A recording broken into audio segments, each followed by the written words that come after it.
Fox News alert, the chairman of the Joint Chiefs of Staff briefing U.S. senators last hour on President Trump's decision to launch Tomahawk cruise missiles at Syria just days after a poison gas attack kills Syrian civilians. Idaho Senator James Risch is a Republican on the Foreign Relations Committee, and I understand you just emerged from that briefing. What's the big story here? What do you think is getting overlooked? Well, this has nothing to do with the briefing, really. The briefing was for senators generally. I'm on the Intelligence Committee, so I've been in briefings for 2 days on this.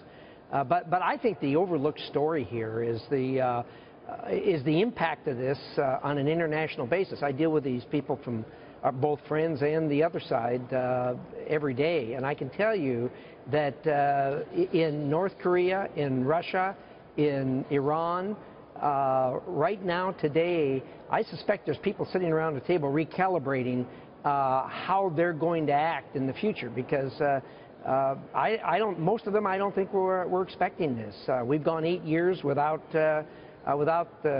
us really reacting from the high moral ground that we did on this, and I think that a lot of them were surprised. But I really believe it's going to have very significant effect going forward. Senator John McCain said earlier today on this network the signal that it sent to the world from President Trump was important. Let me play for you also the weight of this decision, what Marco Rubio said, and get your reaction to that.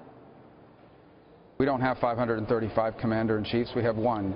Number two, this is not a declaration of war. This is not a commitment of significant ground troops over an extended period of time. This was a strategic attack in an exigent circumstances, and the president has to have the ability to act, and that's his role as commander-in-chief, is to protect our national security interests. And every president has held that position, as I hold that position, and so not only was what he did legal, it was appropriate. And Senator, I guess from that, the hard work begins now, right? What do you think is next?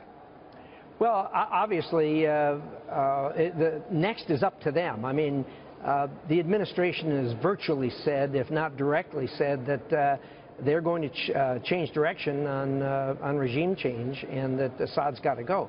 I mean, that almost goes without saying. Look, he's been there for 4 or 5 years doing these awful things, using chemical weapons on his own people, barrel bombing them.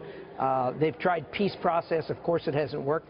Last time he used chemical weapons, that administration, our American administration, got flim-flammed by the Russians, saying, "Oh, we'll take care of this. We're going to have the Syrians sign the treaty on non-use of chemical weapons, and we'll clean them all up and get them out of there." Well, guess what?